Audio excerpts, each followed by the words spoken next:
our next speaker is, or our next guest is really somebody who I really want you to hear from, because, again, on this idea of future-proofing what you do in government services, we really need to understand where tech is going, and there's literally nobody better to do this than Google's chief economist, Hal Varian. Hal, please come on out. Please give Hal a warm welcome.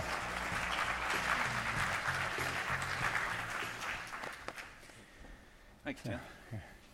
So we've been talking a lot today about data, government data. Google is one of the preeminent data companies on the planet, came out of nowhere over the last 10, 11 years. And you guys think very differently about data, I think, than a lot of other people. Jack Dangerman was just telling us we got to get beyond FTP downloads for government data. You guys are dealing in data updates, taking microseconds. Talk to us about sort of the real-time nature of Google. Well, one of the things I think it's important to understand about this government data is the agencies are generally doing a really great job in so far as collecting the data, making it available, making it accessible. I think the area we'd like to see improved is making the data machine readable, making it more accessible to people, making it available for bulk download. Because once you make it machine readable, then you can exploit the power of mashups. And people can combine that data with their own data. Maybe it's from using Google Maps, maybe it's using some other applications. You can really utilize that data in a much more effective way. But I want to talk, though, specifically about this real-time aspect. One of the things that just blew me away when I understood it, is that, and you can correct me if I say anything wrong here, one of the competitive advantages that Google brought to the market early on in the ad market was that you actually had an auction where you were able to predict in real time how likely someone was to click on a link, so that you could, for example, sell an ad to not to the highest bidder, but to the bidder who would produce the most revenue. 3 times as likely to click, you can take half the money and still come out ahead. How do you guys do that, and how do you think about it, and how should government be thinking about that kind of... So that means you're running that process, I think, something like 8 or 9 billion times a day now for every search, right? So, what does government have to do to be prepared for a world like that? Should they be thinking that way, or should they just leave it up to Google?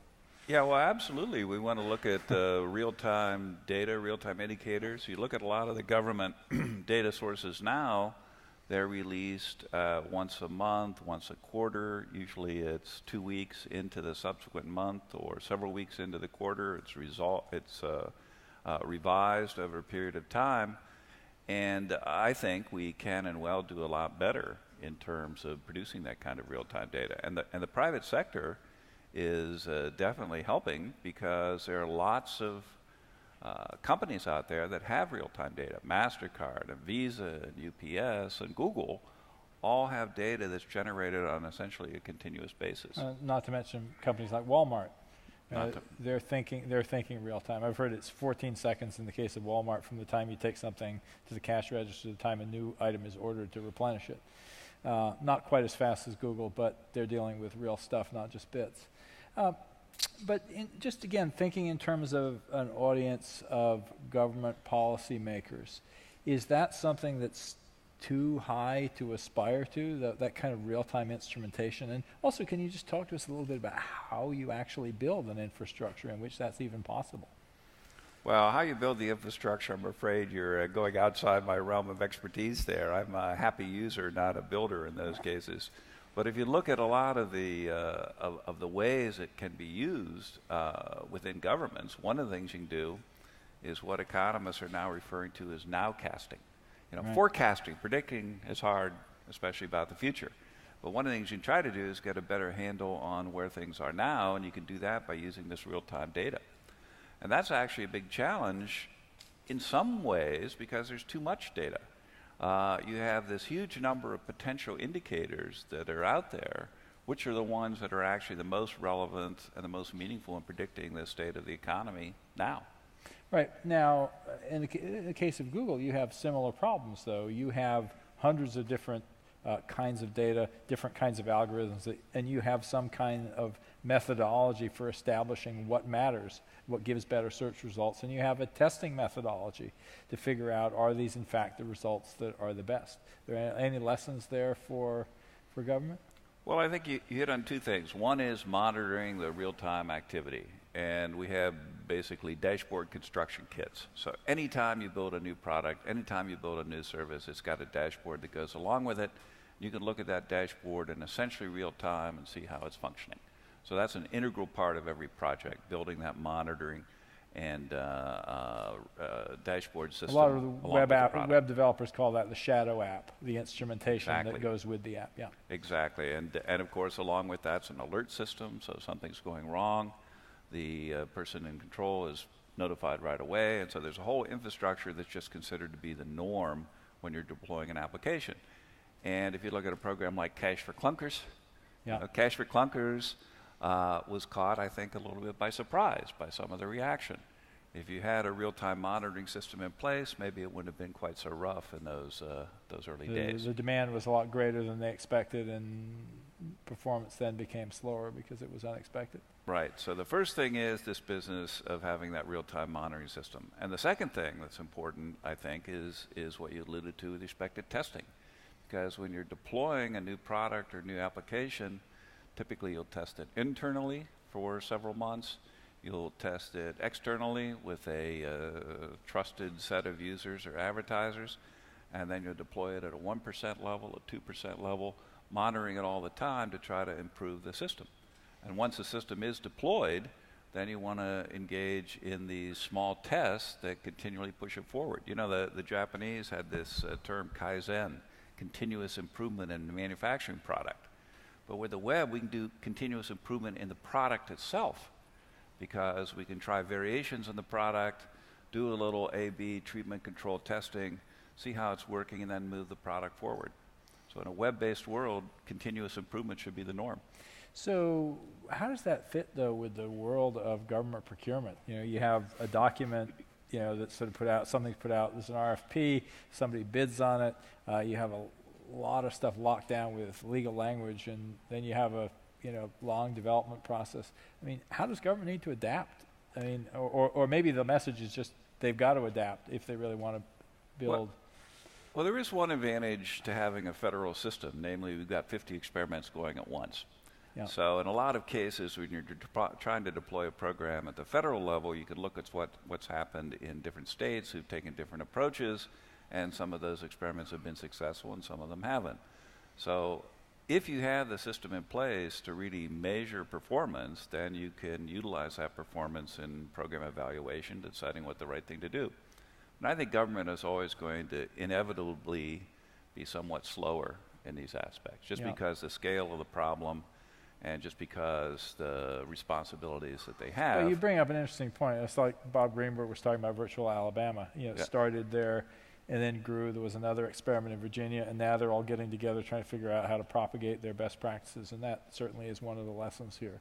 But there is really still this rapid application development model that starts to happen in the cloud, and for this next generation of applications that really is going to challenge sort of the traditional IT purchasing mindset. I think that's why having this capability to have machine-readable, accessible data at every level of government is so important, because it allows you to do these mashups, experimentations, trial runs, skunk works, whatever you think, of trying out different possibilities to see what's really seems to work. So back to nowcasting. We're all trying to figure out where the economy is going. Is the stimulus working? Questions like that. What should the Federal Reserve be doing? There are people who've said, we don't want to do it in real time because we actually need the delay. We want to watch. What do you think about all that?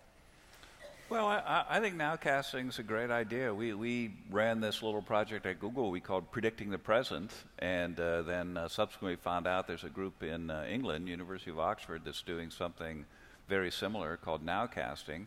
And the challenge is to take all of these different time series, all these different indicators, leading indicators, contemporaneous indicators, and so on, combine them in a way to get a picture of the state of the economy now, months, sometimes a quarter before the official statistics come out.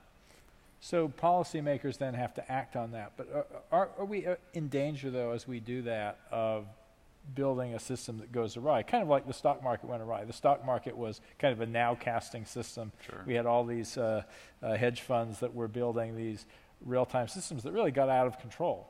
So, you can make the argument that there needs to be a governor of some kind where you're taking a look at that and responding. How do you guys deal with that problem at Google of algorithms run amok? Well, we did get this pledge of assistance that if Google actually comes alive, the governor of California will step in. He'll go back to his old role? Yeah, take out his old role and help us out in that dimension. Yeah, no, but but seriously though, I mean, we do have this issue. We had algorithmic trading, which was a kind of nowcasting that became a self-fulfilling prophecy. How do you guys deal with that? So one of the problems with algorithmic trading is, of course, all of those algorithms were proprietary, but it turns out they were all doing pretty much the same thing. So when something tipped one way or the other, they'd all be on the same side of the market. Right. And what you need to resolve that is you need some transparency that gives you an idea of what fraction of the trading at this particular time is algorithmic generated and which fraction is human generated. So you can stabilize these systems by providing more information about what's a fully automated trade and what's really an information event. Would the same argument be made, though, about making Google's ad system more transparent? We're making them more transparent. Okay. We just had a great release a couple of weeks ago about the bid simulator that allows you to look at the implications of what different bids would be based on data from last week. You can basically run last week over again and see what would have happened if you did something differently. So are any of those tools that you built, I know you have an office for open source release, are you actually planning on releasing any of those tools in a way that government agencies might say, oh yeah, we could actually build on that, we could try to use something like that in our own operation? Sure, I think we're releasing some of these tools. Chris can tell you more about this, what our plans are in this area. Yeah. But also I think there's a whole number of services that are very important in just general architecture of some of these things. We're very interested in working with government to help disseminate information, make it more widely available. So looking ahead at big information systems that we're building in our world, the smart grid is on the horizon. Are there any other things that you've learned at Google that might have application to the smart grid? Well, I think one of the things that's important is this methodology of test, deploy on a small scale, and ramp up when you see that it works. It's very, very difficult to experiment at a societal level. You're much better off trying to do experiments at a small level. Make sure you understand what's happening and then deploy to a wider level. So that's a real challenge, though, in a world in which there's going to be, say, some legislation or a program coming out of DOE that will be defined beforehand. And what you're saying is if we get it wrong, then we're really kind of screwed, as opposed to how do you think about these problems incrementally? Well, I think that what I said before of looking at things on a programmatic basis, looking at things at a state level, at a metro level, making sure you're trying some different solutions, and then you're quite confident that when you deploy at a national level, you're doing the right thing. And whenever we build a system, we try to build in the capability to do experimentation and to, if possible, do simulation so we can get an idea of how that system's going to react and what it takes to improve the system. Well, one of the things that I'm taking away from this conversation is that a lot of the most important lessons of Gov2 are really going to start at the local level, not at the federal level, because that's where we're going to have the most experiments. And then we really need to figure out a mechanism for those things to propagate, the best practices to be learned, shared, and spread. I think there's some truth to that. I also think that when you're looking at a big problem, like let's say reforming the IRS data systems, which has been a huge nightmare for several years now, it's probably better off to split it up into smaller problems, do a piece at a time, and as you find out what works, what's stable, what helps, then you can deploy it at a more rapid scale. So I think anybody who's building big software systems in the private sector has learned that lesson. So, if there were anything that you could do, to help government, you could wave a wand and say, okay, I want to reform the way we measure our economy. You are an economist after all. What would you tackle first? And what would be some of the things that you would try to change in the way we measure our economy?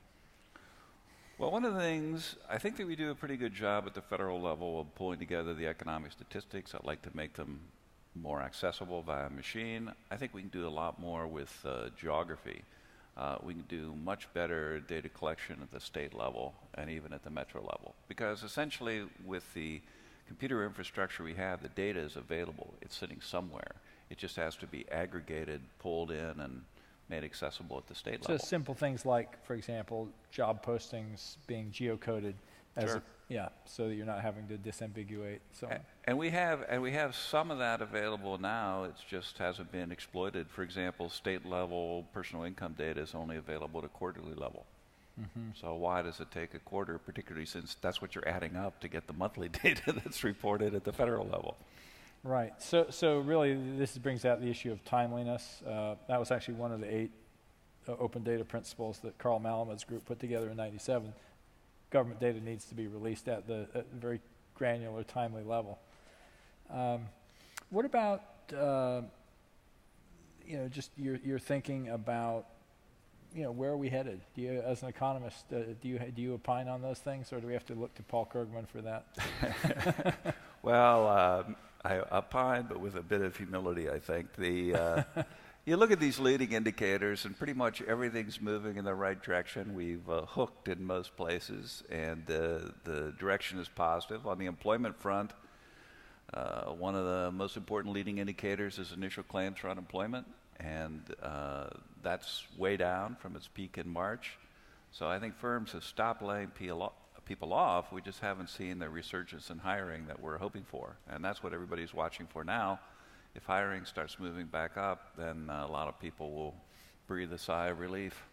So do you have any thoughts about how we would see signs in the data that the stimulus is working, as opposed to that it's just happening of itself? Well, we're looking at things like the initial claims and continuing claims for unemployment. That's a very important indicator. And again, you can look at this at a state and local level. You can look at where the stimulus spending has been targeted geographically and get an idea of what the impact is there. Maybe you can see it there a lot earlier than you can see it at the national level. So jumping to another area, healthcare. You guys released Google Flu Trends, a creative way of taking a data source that you already had and extracting additional data from it. So Flu Trends, of course, detecting just searches for flu on the premise that if you're searching for information about flu symptoms or treatment, you may be exposed to it or know somebody who is.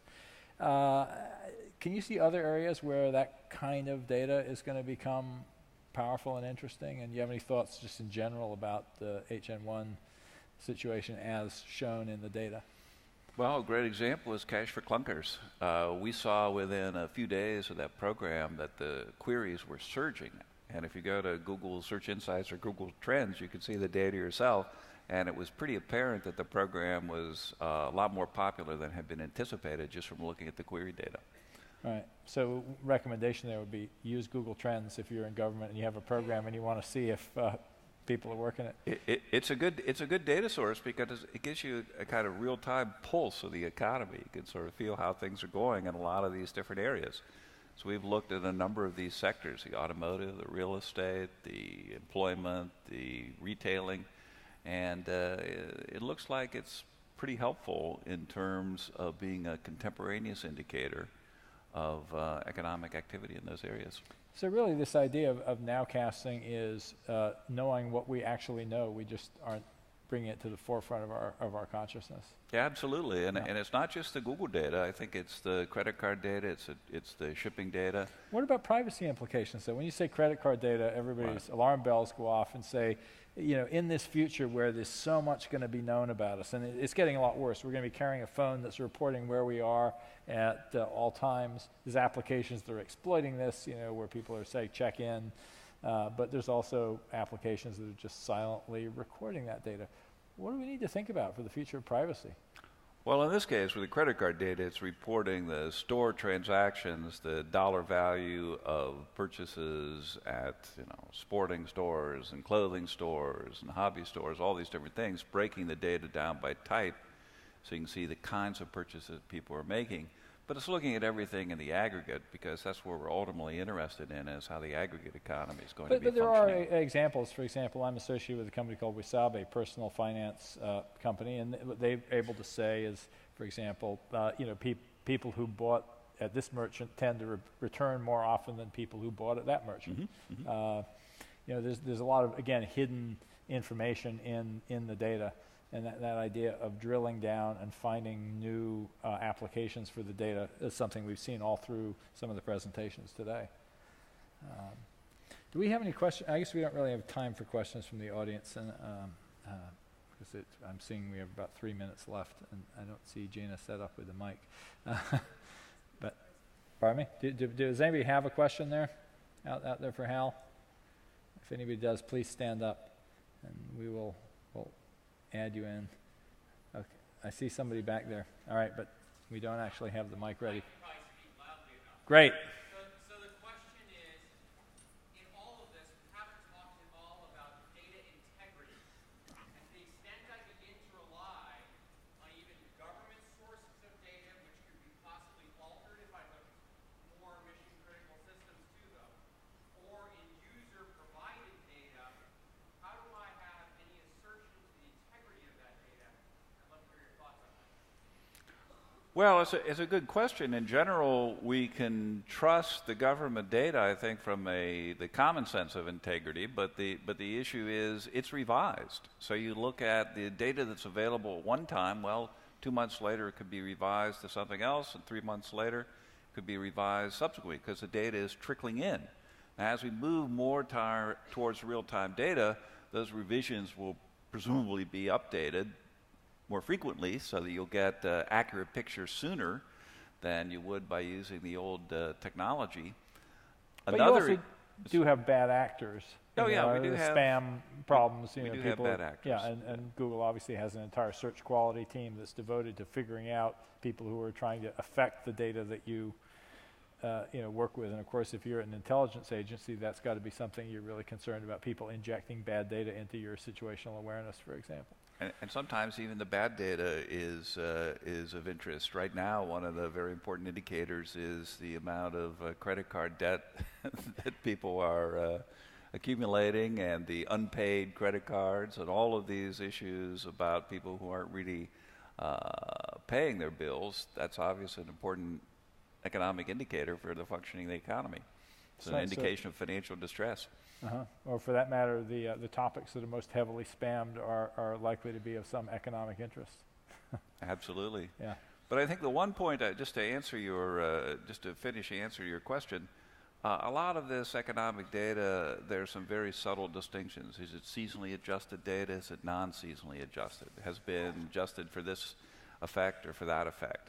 So there is this potential problem that a little learning is a dangerous thing. And in some cases, when you utilize this data, it's pretty important to know just how the data was generated and what its real meaning is. All right. Well, with that, we should wrap up. Thank you very much, Hal. Thank you. I hope your comments help people. Thank you. To future-proof government data services.